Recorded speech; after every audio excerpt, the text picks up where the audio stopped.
चालक मित्रहरू नमस्कार।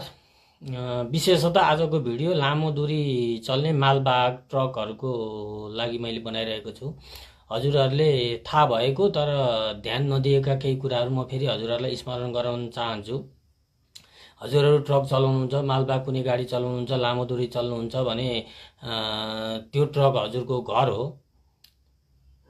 अब जब तपाईँ घरै बोकेर हिँडिरहनु भएको छ भने त्यसमा आवश्यक पर्ने न्यूनतम चिजहरू चाहिँ हामीले साथ राखेर हिँड्नुपर्छ। धेरै साथीभाइहरूले यसमा अलिकति लापरवाही नै भनौँ गरेको जस्तो नि देखियो।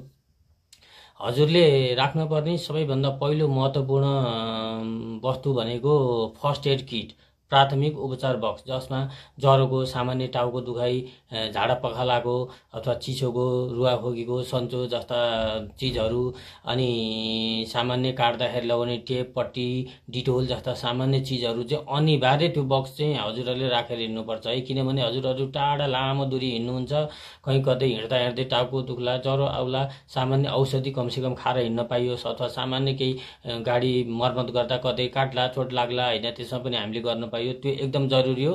धेरै साथीहरूले यो चाहिँ राखेको पाइँदैन है। यो चाहिँ हजुरहरूको पहिलो दायित्व हो। हजुरको आफ्नो घरमा बसे जसरी हिँड्नुहुन्छ भने त्यो आफ्नो सुरक्षाको पहिलो दायित्व त्यो राख्नु होला।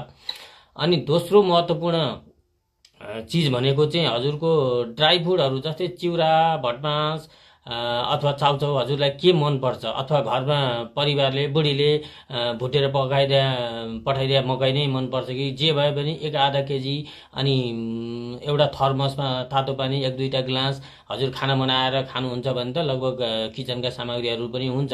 तर पनि यी चिजहरू छुट्या हुन्छन्, त्यो चाहिँ अनिवार्य बोक्नुपर्छ है।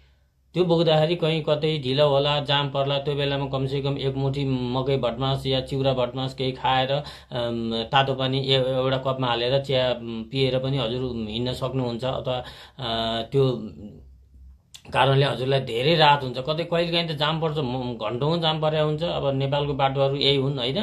त्यो एउटा दोस्रो महत्त्वपूर्ण चिज है। हजुरले त्यो बोकेर हिँड्नै पर्ने चिजहरू मैले हजुरहरूलाई जानकारी दिएँ।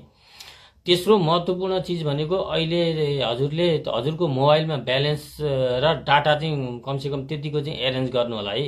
जुनसुकै बेला फोन डाटा चलाउनु पर्ने हुन्छ, जाम हाबीजाबी अथवा गुगल म्यापबाटै कहिलेकाहीँ। अब अहिले त सब बाटो संसार आइसक्यो, त्यो चलाउनलाई पनि त्यो आवश्यकता पर्छ।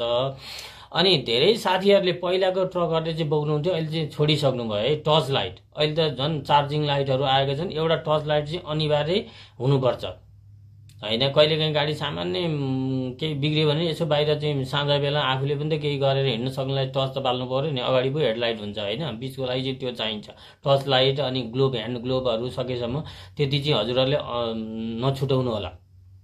अनि हजुरको मोबाइलमा धेरै साथीहरूसँग अहिले मैले त्यो अनुभव गरेँ, धेरै साथीहरूसँग मोबाइल वालेट जस्तै इसेवा, खल्ती जस्ता एपहरू अहिले पनि छैनन् होइन। त्यो चलाउन धेरै गाह्रो छैन।